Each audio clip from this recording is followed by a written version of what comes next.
It's time to start unweaving the threads that run throughout the systems we all live in. Systems that are supposed to provide care. Systems that are supposed to heal or support. It is time to unweave those systems. I'd like to begin by being brave and share a moment in my story. I remember Sonny always being in the kitchen, and that was my favorite place to be, just watching him. He fascinated me, and not just because of his sheer height or his brown skin that was such a contrast to mine, but because he was gentle when nothing else around me was. Sonny was maybe my third or fourth foster home, and also he was the only person in the entire world who would ask me questions. But he didn't just ask, he also listened. He would stop what he was doing and listen to me. And he listened in other ways too. Through trial and error, he discovered that I was a huge fan of collard greens, cooked in bacon. And one day, he made me an entire pot. He told the others who gathered around our tiny little table to keep their paws off and winked at me and said I could go in the fridge whenever I want and eat them all up until they were all gone. Sonnys Home was maybe the first place that I remember feeling what love felt like. That home was also a place I was being sexually abused by one of Sonny's grandkids. And it was also the first time I experienced being punched in the face at school because I had no idea what was going on in the habits or cultures that surrounded me. It didn't help that I was a bit out of it all the time from the medicine the doctors put me on. They hoped that it would heal me from my depression, and they were convinced that depression came within me and not from the experiences around me. My mind couldn't seem to slow down when I was awake or when I was asleep. Memories of my real brother and sister were always in there.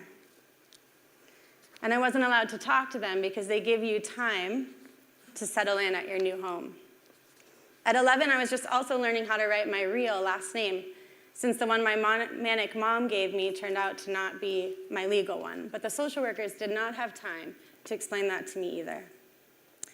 Then one day, I had to leave my Sonny. It turns out that Sonny's home was not a home at all. It was just an emergency house that had to keep me a little bit longer than expected because there were no empty beds available. That day I left, me and him waited together on the front steps, waiting for the exchange of a human body. Same routine, new social worker. All at once, I wanted to sob, hug him, run, say I'm sorry for some reason I still can't understand, or maybe hit him. So I ran through the consequences in my head. I knew that running or hitting him would land me in the detention center again because I was breaking house rules that were so clearly stated on my child protection papers. If I acted too depressed, they'd send me back to the psych ward for more meds. Yet it was hugging him and telling him I loved him that felt like it held the greatest consequence. So I slammed the small backpack of all I owned into the back of the car, and I slammed the door. "She'll be okay," said the social worker, after yelling at me to buckle up so she wouldn't get in trouble if we got in an accident. Sonny was out of sight, as was the pot of collard greens with bacon in the fridge, as was my ability to feel visible. That child protection system was confusing to me. Why was this happening? Who was to blame? Did I blame the cop who brought me to detention? Did I blame Sonny for not fighting for me? Did I blame my mom for being sick? Or the social workers who never even found the time to put down the keys, let alone talk to me in our sessions? At the end of it, I just blamed myself and absorbed it all as little people do when questions are ignored or too hard to answer. The cycles of 15 revolving doors meant the creation of many more brutal moments in my story that also encouraged me to build a shield of iron, one that protected me and kept me at great distances from others that would stay with me well into my adulthood. All I would think about in that chaos was reaching this age of 18 when I would finally feel freedom. However, our plan's first touch with reality is always where they seem to fail, and mine failed big time. It was terrifying to be untethered from anyone or anything or any rules or any parents who couldn't remember my name. I didn't yet realize the depths to which I was feeling alone could go until then. But then I was about to learn a very important lesson at exactly the right time. I was given my first job to be a leader at a camp where American kids go during their summer times. Diversity was really abundant here. Poor kids came from inner city Chicago on buses, and SUVs dropped off girls from the richer neighborhoods. The places these girls called home were not that far apart in miles, but in America, it feels worlds apart. As an 18-year-old, I'm sure I was just as scared as the girls. Everything was new. And I couldn't imagine how I was going to guide these little people into sharing the stories that I knew lived within them, if only to help them be seen, if only for one summer. Google's lame icebreakers did not work, and neither did my sneaky plan of allowing them to get away with a few broken rules. Maybe they could find unity in that. Maybe they could find unity in rebelling against me as their leader. Then one night in the dark, as we listened to the frogs croaking loudly outside the screen windows, one girl gathered the courage to ask one question. What makes you scared?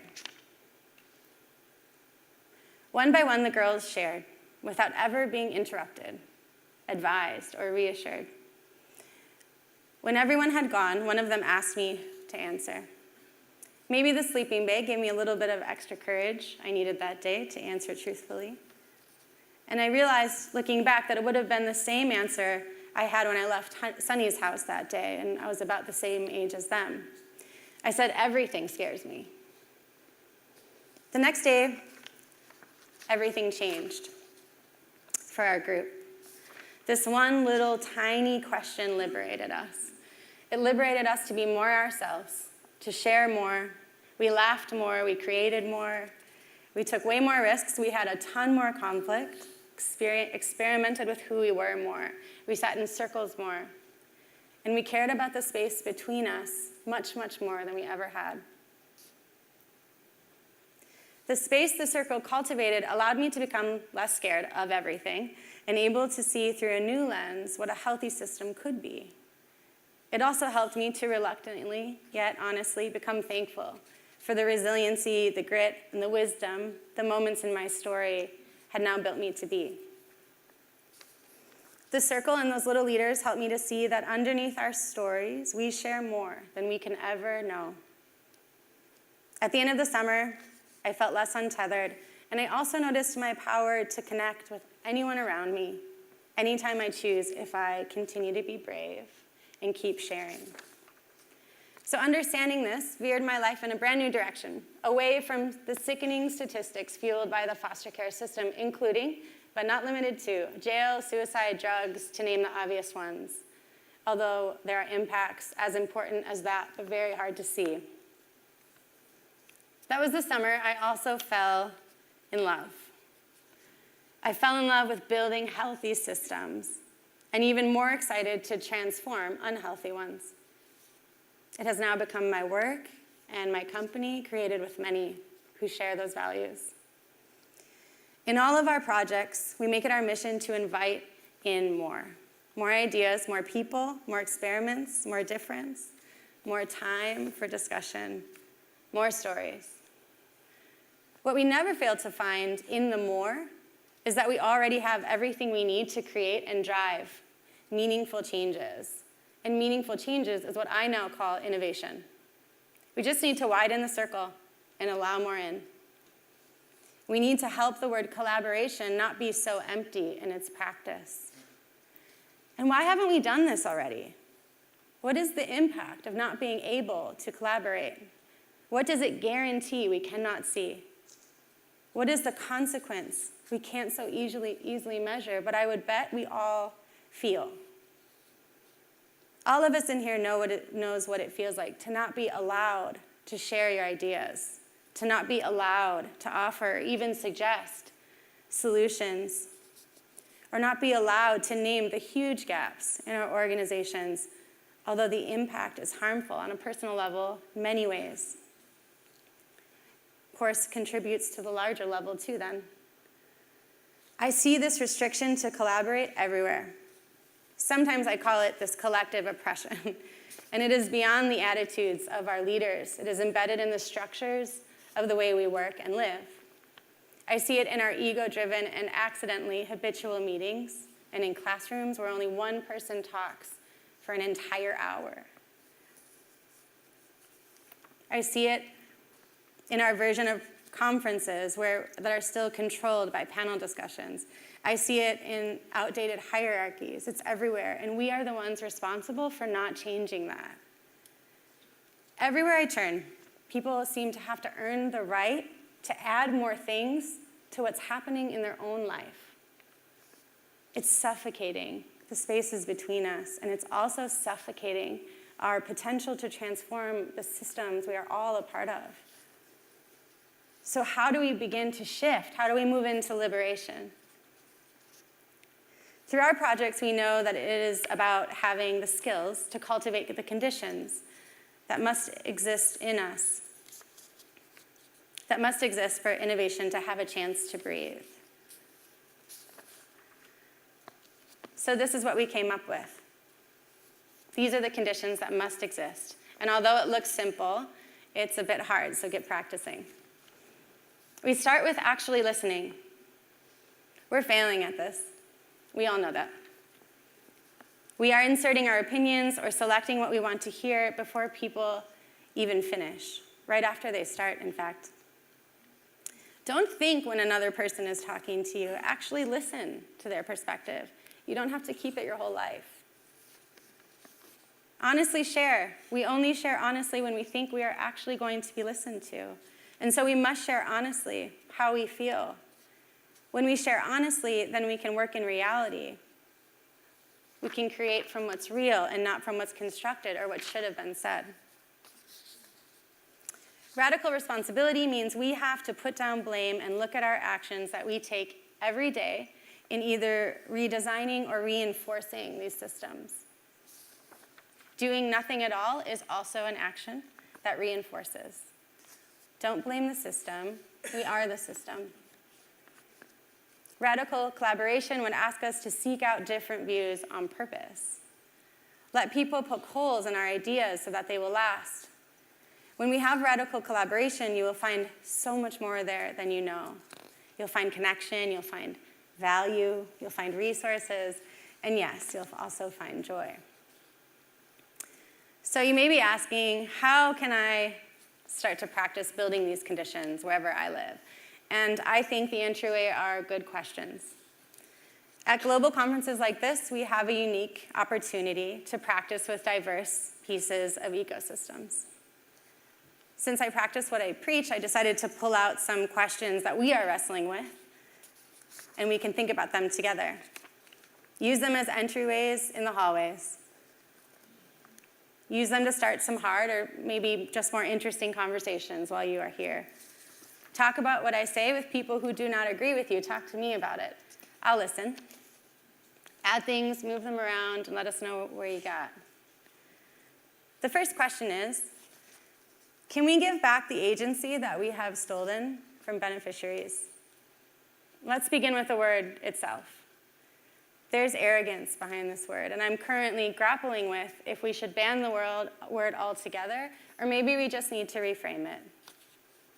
What does our giving do, or to others? If you were to ask them, what would they say? What does our giving do for givers, or the spaces between us? We are all beneficiaries. When I was an official beneficiary, I did not feel like I benefited from life-giving resources. I did not feel like I benefited from great ideas. There were even times when I felt like I was the resource, being used to fulfill someone's ticket to heaven or need to be loved. Surely we know that beneficiaries are more than moments they share with us. Surely we know that including them in a process to tell more than just their stories is important, and they can actually help us create programming or design innovation. We know that that's not just the right thing to do. or that's the right thing to do, but not just the nice thing to do. We have skills. Let me share with you one brilliant example of technical solutions built by the greatest teenagers in the world, as we set off on a radical collaboration project with UNICEF this year. We invited youth from around Thailand to guide us in redesigning sexuality education, see what kind of innovation we could come up with. Through using human-centered design, just one of the many processes we can use in innovation that rely on co-creation, these girls actually listened to youth all around them and discovered that boys were having a hard time buying condoms because they felt like they didn't know what size they were or how to use them. So they designed packaging with 4-step instructions given by characters that resonated with the nervousness behind teen relationships. They also built a tech app that would sit on a colorful box and invite youth into talking about a deeper discussion of what healthy looked like, and even what health for relationships and for your partner looked like. And just to throw in an extra and maybe brag a little bit, they designed a way to take the condom out of the packaging so that you could not put it on wrong. So cool. The design and the deep understanding behind this is brilliant. And it's not just the technical expertise. There's wisdom in it. If you're surprised by this level of expertise by a bunch of 18-year-old girls, then I'm really glad we're having this conversation. Because there are thousands and thousands and thousands of examples of what happens when we invite beneficiaries in. Besides technical skills, they have and understand their own lives more than we could ever. And they didn't have to go to a well-branded university to understand that. I can prove that too. For example, on the sexuality education project, when we really listened to them, we discovered that the key was to switch who we're teaching it to. When we listened, we found out that over 70% of youth in Thailand wanted to learn about sex and sexuality from their parents because they trusted them, and not from their awkward math teacher. Now suddenly, instead of insisting upon some tech solution, we were able to just look at a way to switch the curriculum to parents. And it turns out they didn't know a lot about sex and sexuality anyway. Maybe that's the reason why they were not teaching it. I don't know yet, but my guess is that bringing that conversation in the home will increase communication and better relationships in families. And maybe parents too will start having safer and better sex. Now that's social innovation. The next question is, how do we shift from putting so much importance on money? I get it, money is important, especially in disaster situations. And I would even say that school fees save lives and offer new ones to be built. However, the material things I was given when I was in care made me feel more invisible. From the teddy bears that were handed to me as I slammed closed doors, to the diaries that were given to me to write in, with no one to ever talk about what I wrote. These things did not replace connection or being safe or feeling loved in 8 years. What's worse is those material things made adults feel just good enough so they wouldn't create the changes that only they could. So how might we throw money at cultivating people and building spaces between us? Because that's the system too. So the question 3, if an all-powerful genie comes tomorrow and says, fundraising must end, then what? A friend at UNDP recently told me that funding cuts happening as a result of the current elected president of the United States, or the hurricane, said that those funding cuts were the best things that ever happened to his team. Taking the money away, he said, created the conditions for them to be more honest about what they were funding and to start sharing so that life-giving programs don't get dropped and to drop pet projects that are sticking around for tradition's sake or someone's power play. It shoved his department into experimenting faster. It increased the competition that we all know already exists. but in a healthier way now, forcing impact to drive decisions instead of egos and logos. For the programs that were cut, it forced NGOs to start to come together on the side of business and learn a thing or two about making smarter decisions and using effectiveness in office spaces. So why are we choosing the scarcity mindset? Instead, can we choose to learn how to redesign the allocation of resources, or look in other places, or think about all the other things that have value? Could it be possible that taking money as the driver for change off the table might be the most important, beautiful constraint we could ever grapple with? Fourth question. Can we shift from being machines to motivated yet balanced humans? I am worried about how stressed out we all are, and I really mean this for myself as well. Decisions come from one or two people. Collaboration is not allowed. Communication is low and tense in our workplaces, and we are working endless hours on tasks that make us feel isolated. We are sucking the marrow or the life out of doing this work in our organizations. And I feel like it's in the organizations you all work in where the best people are. You all have brains, but you also have hearts, and we need a lot more than just brains right now to fix things. So I wonder, how do we unlock the potential that is just sitting in our organizations to liberate everyone? Leaders, please share responsibility and risk.